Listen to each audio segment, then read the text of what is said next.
Welcome to the Pastor Show. We're so glad that you're joining us. Pastor, it's good to see you as well. It's been an exciting couple of weeks, and I think you've got several things you want to report to us about. Well, I do. Thanks, Mark, and thank you and some others for taking care of the Pastor Show last week while I took a little time off for a day or two and was just good to step away a little bit. Everything's going well with family and at home, and it's exciting to see some of the things that the Lord is doing around here. In fact, we had staff meeting today, a ministers meeting today, and just went around the table a little bit and talked about some of the wins that the Lord has given to us. This has been a great month for our church, a great year, really, for our church. But I just made a little list. Easter, of course, a little over a week ago, we had great attendance for our Easter services. Just a good day, good time in worship. It was so good to see people back, see people we hadn't seen in a while, see many people from our television congregation, so to speak, come and join us for that day. And so Easter was a great day. Sunday school. We didn't have Sunday school on Easter, but we did this last week, and we had encouraged people to come back. And I know you're going to talk about that in a moment, or I would like for you to talk about that in a moment. But we had our largest Sunday school crowd since COVID, and it was just a good day. But going back a little further, we had a great Easter egg hunt, and the way we do Easter egg hunt here, it is a fun time for the kids, of course, but so much more than that. It's also a gospel presentation, an outreach to the community, a great way to see volunteers roll up their sleeves and love on families. We had a little bit of weather, some weather issues that day with wind, but Melanie's team, she just had it together, and everything went perfectly. Not surprised, but impressed. I think that's what I told her the day that followed. Of course, we did our Read the Bible the week before Easter, and we've probably talked that to death here in the last couple of weeks, but I was just amazed. It went so much better than I thought it would go. And some of the stories of seeing whole families come over here and read the Bible together, and that was a sweet thing to see, and then see them post pictures online, social media. You could tell that it was meaningful to them to hear from so many people, but then to hear from so many in our community. It was a good win. Summit service this last week. I was over there for just the very beginning of Summit. What were we doing at the beginning, Mark? Graduation. Well, we recognized college graduation. Graduates. And I know there were people coming in. Sometimes our Summit crowd, they're not the most punctual people in the world. But so I left out of there maybe 6 or 8 minutes after the service had begun. But there was already a great crowd. Best of the year, I feel like. I mean, I don't know how it really compares with Easter, but we had double services on Easter and all. But it was a great crowd. Absolutely. And the Lord has just given us some wins. And one of those wins has been in Sunday school. So I want just to see if you have anything to share about that, Mark, but also tell us a little bit about you and Meredith. How are things going just around the McClendon home? Absolutely. Yeah, we're doing well. Meredith is actually working for the next couple of weeks at a flower shop, helping them in the front of that, taking orders for Mother's Day. If you haven't thought about that, y'all should probably do something about that. But she's doing well. We're having a great time. Sunday school was such a joy to see so many people back in Sunday school. But it's so much more than just that hour on Sunday. It really was all the context that people made because we didn't have Sunday school on Easter, just kind of helping people know what was going on. And we encouraged every class last weekend to have a social, to have a fellowship, have a meal together, whether that be after church on Sunday morning or Sunday evening. We had a couple of classes that said we can't wait for Sunday. We're doing it Saturday night.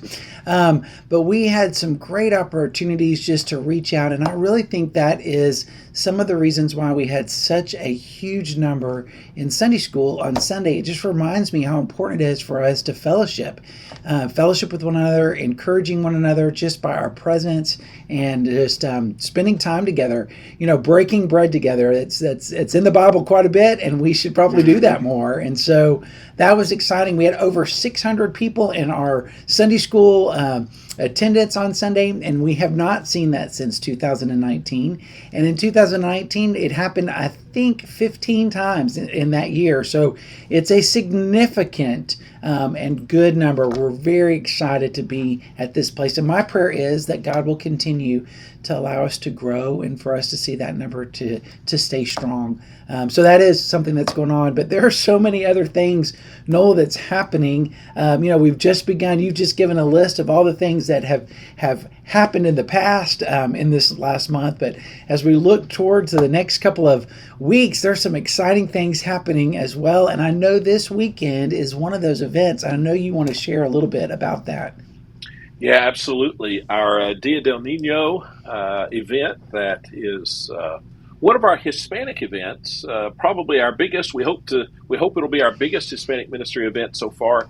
And it's aimed toward the Hispanic community, but really everybody. But let me save that, Mark. We're going to bring on Caleb here in a moment or two, our Hispanic pastor, and let him share all the big details. But you're right, there's so much going on. One thing that's probably not on a lot of people's radar that I just want to take a quick minute and mention is that the combined choirs at Stephen F. Austin State University, the combined choirs are coming here for their big concert on Saturday. And it's going to be at 7:30 right here in our sanctuary. They're doing Brahms' Requiem. And I'm not a smart enough man to know exactly what all of that is. It's in German. It's a lot of sacred music. We were told today at our ministers' meeting when we heard a little bit about it. But I am so thankful that the connections between our church and the university have just flourished in the last year. And this is a big event. 110 voice choir will be doing this concert, and everybody's welcome, by the way. Whole community's welcome. I hope our church will come out with 110 students singing. There'll be a lot of parents here, and I think it's neat that our church can host this and be a blessing. But this is just one of 100 different ways that God is blessing this relationship that we have with Stephen F. Austin. And we're seeing this in other areas as well. We've got this Dia del Niño that we'll talk more about in a moment on Saturday. But the Nacogdoches Independent School District, they have partnered with us on this to help do publicity, send out information to parents all across the city. And I think that's a really big deal. And those kind of things, that's the fruit of some relationships and some investment. We love our schools here, our school teachers, college, high school, elementary, middle, the whole shebang. And it's neat to be able to partner with them. So, I just think Saturday will be another. It won't be something a lot of people in our church even probably recognize, but it's just another indication of how the Lord is blessing. I want to hear, though, Mark, one of the big things that we've got coming up, and you may have more than one thing to talk about, and certainly you take the opportunity, but one of the big things is a mission trip to Zimbabwe. Yeah. And I know you're one of the key people on that mission trip, and you leave next week, next Thursday, a week from Thursday. So tell us a little bit about that trip and how we can pray for you. And, of course, any other events you want to highlight here. Oh, yeah. Well, so we are leaving on next Thursday to Zimbabwe. We're really excited about it. Our church is partnering with E3 Ministries. Many of you know Charlotte Wooten. She's been involved in this ministry for many, many years. And we've seen her go all over the world as she declares God's gospel news to children, especially as she partners with E3 Ministry. This ministry really is about church planting and helping churches begin and start, and really helping the local believers kind of form together and make an impact in their country. And we get to do that in Zimbabwe, and we're going to do several things there. I'm really excited about.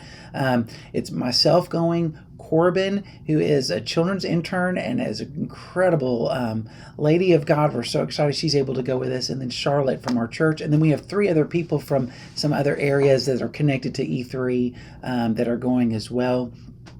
So the team will be 3 men and 3 women, and we're really excited about that process. We're reaching out to children and doing some things, encouraging children to come, and we'll give the gospel story to them. We're reaching out to new believers and helping them start churches. We'll be doing a lot of sharing testimonies and looking in God's Word and talking about how to study God's Word with them. That's really exciting. And then we'll also be talking with pastors and doing some pastor training. And so all 3 of those things are going to be happening, and we're only going to be there for just a week, which is crazy. And so just be praying for us that we have energy and we can accomplish what God is calling us to accomplish, and we'll go where He tells us to go. And so thank you, Pastor. I know that you're going to take a special time in the worship service praying for our team, and thank you, church family, for praying for us. And I can't wait to come back and tell you what's going on halfway around the world in Zimbabwe for sure. So that is exciting. But also before that happens this Sunday, we have an opportunity for you to serve too, church. We've got our Vacation Bible School Work Night, and it's Sunday night from 4 to 6. It doesn't matter how gifted you are.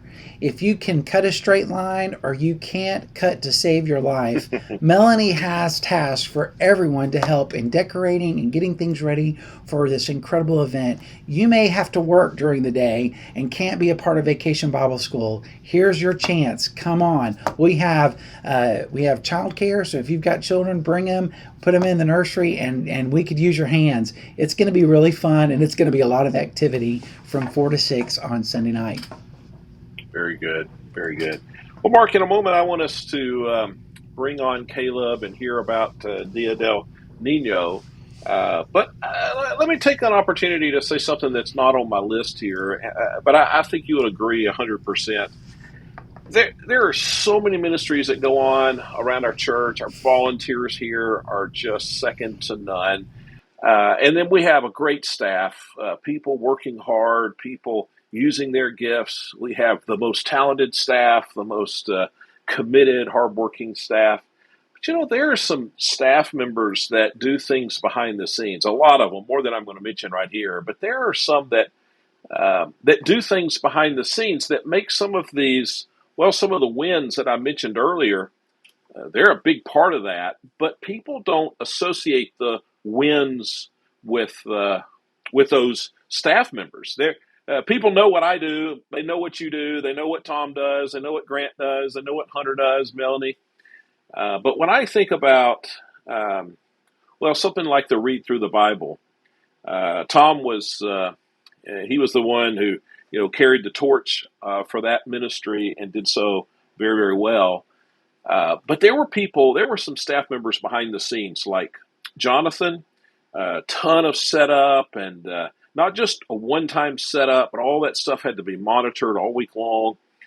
Jeff, our administrator, so Jonathan, who does media and communications, and then Jeff, who does administration, and then James. A lot of people in our church don't know James. He is our facility manager. Those 3 men, they did a ton of things that week, all behind the scenes. Gave their heart and soul to that. And they didn't do it so anybody would notice, of course, but we ought to notice and we ought to be thankful.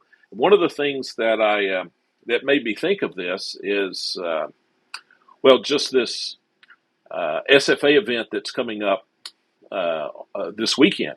And, it's easy for us to say, yeah, come on, have that here at the church. It doesn't really change my schedule or your schedule probably very much. Bring a 110 voice choir, bring a 310 voice choir. The more the merrier. But those three men, they all have some responsibilities connected with this, and me, you, Tom, Grant. We're calling the shots, and we're in the sense that we're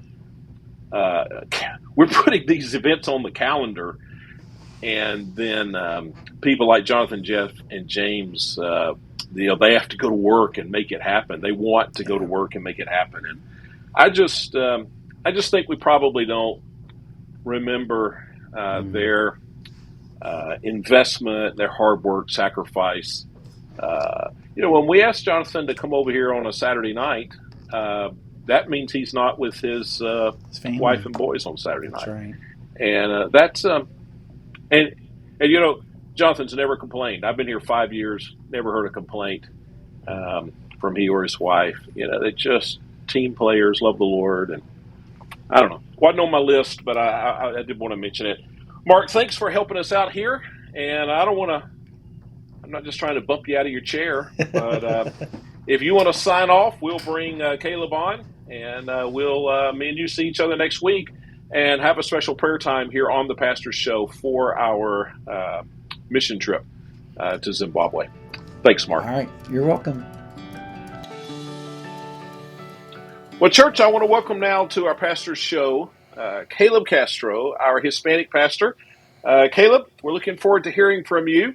Tell us a little bit about just how you're doing and how you and Ashley are doing. And understand there was a big event in your family just this past weekend. We'd love to hear about that as well. Thank you, Pastor. Glad to be here.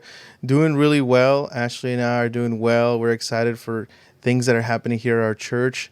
And yes, we had a big event this weekend on Saturday.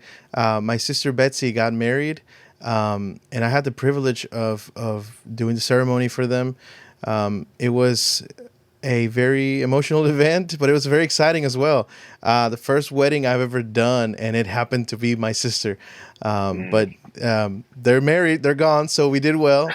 And I'm just excited that she's found a godly man who the Lord is just working amazing things through him, and excited to see what their future is going to be like going into the future. Well, I had a little opportunity to spend some time with both of them as we did a little bit of the work on their pre-marriage counseling. Yes. And just a great couple. I'm excited about their new family and about the Hmm. future, and I know the Lord will be close to them. Hey, but Caleb, the reason why I wanted to have you on the Pastor Show today is because this is a really big week for our Hmm. Hispanic ministry, but really, it's a big week for our entire church as we look forward to the Dia del Niño event. You correct my pronunciation if I don't have that right. This is Saturday. Hundreds of people will be here. It'll be a gigantic ministry event. But a lot of people don't know what it is, what it looks like. And so I want to hear about that, but I wonder if you would begin, and I've never asked you this question. I'm sure there's some history, some heritage to this event. Tell us a little bit about that, and then tell us what's going to happen here on Saturday. Absolutely. So Dia del Niño, it means Children's Day. And it Okay. is a Mexican holiday, and I believe it's just a Hispanic holiday as a whole that celebrates children. And I believe it originated, some of the research I've done, it originated as a holiday in which children of all classes, of all walks of life, it didn't matter whether, how much their money their parents made or whatever, they were all treated the same.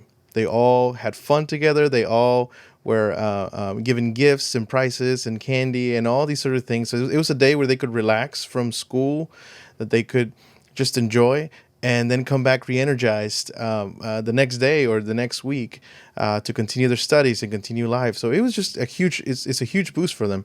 I grew up every April 30th, there was the other Niño, and it's a date that we look forward to. It's a date that was exciting for us, and we didn't want to grow older because we wanted to remain a Niño and continue enjoying that. And so as we're looking at Hispanic ministry in our church and trying to see how we could connect with our community, with our Hispanic community, we just thought, why not add a holiday that is not an American holiday and put a twist on it in a way that could bring our community to us and we could minister to them. And so we took a bit of the idea of Fall Fest, but just added the Nino concept and said, let's add a few things to this that is already an amazing event. And as we know, Fall Fest is a really great event that we do. But how could we make it to where it's in the context of the Hispanic person, and then they could come to us? And that's what we've done. We're doing it April 30th because that's when Children's Day is celebrated. I've already had moms call and see me whenever I'm in a store or somewhere and say, "Hey, you're the guy from the video that is promoting this event, and how exciting that you're doing this for the kids. They really need it, and we remember it." And so it's something that clicks with them. It's something that it's just part of our heritage and culture. And how cool that we are going to have literally hundreds of people on our campus, and we get to minister to them. Well, I am so excited. Tell us some of the details. What time does it start? What Yes. time does it stop? Can people still register their children for the event? So it starts at 11 a.m. We'll begin, just Mhm. kick off, and then there'll be games, food, music, and it'll go all the way through 2 p.m. And people can still register. Right now, we're still getting registrations, and we're gonna close registration tomorrow evening. Tomorrow at the end of day, which is Wednesday. At the end of the day, we will close registrations. But I encourage our church to sign up. And really, sign up is just so we know who's coming, and so we can have enough food, we can have enough of everything for everyone. But yeah, I invite our church to come, bring your kids, be a part of this, and engage with the community. You get to play as well. You get to enjoy the games and the fun, enjoying the music, and let's just have a day of fun where our children can have fun, but we can also minister to these families. Let me say a word, Caleb, just to our church. Why am I going to the Dia del Nino event? I don't have children, not that age anyway, that would be interested in the games and the snow cones and the whatever this corn dog thing is. But I'm going to be there, not because I'm pastor of the church. I'm going to be there because I believe in our church's investment in the gospel ministry to reach our entire community for Christ. And part of our community is the Hispanic community. And I'm a believer in that. I believe that everybody in our church believes in that. We're invested in this. And so I'm going to be here. I'm going to be here from the very beginning to the very end. I want to walk around and meet new people and encourage them. I want to have a personal investment in this this ministry, this new ministry in a sense, though our church has always had a heart to reach our community. That's not new. But this is a new way of us doing it. And I would encourage our church, even if you don't have little children, and even if you perhaps can't stay for 3 hours, you ought to stop by. Just, if nothing else, but see it, witness it. Mhm. Stand up on the hill. It'll be in the parking lot and the grass lots, on the lower level on the what is that? The west side of the church, Yes. behind the church. Um, but even if you just stand up on the hill for a minute and you pray for it, even if you just walk around and meet a dozen families, uh, I hope our whole church, many in our church, will come out. This is an important day for our gospel ministry and the future of our gospel ministry. I'm excited about it. I'm praying for it. I'm praying for good weather. Amen. I'm praying for a great crowd and just have some ministry traction in some people's lives. Caleb, Mhm. I want to thank you. You've worked very hard on this. I know you've made a million contacts and you've been busy on your feet. And that's the reason why we have hundreds of people planning to come at this point already. So thank you for that. And we'll be praying for you, all of us, this week. I know there's still much work to do. And Mhm. you're not doing it alone. You've got a great team. A lot of other staff members are rolling up their sleeves and partnering with you. And we're appreciative of all those people. But I want to thank you. This is an idea you brought to us, and I appreciate you championing this. So we're going to have a great day Saturday. So We are. thanks for joining us, joining the Pastor Show, Caleb. Thank you. And Always a pleasure to be here. we'll all see you Saturday. All Thanks. right.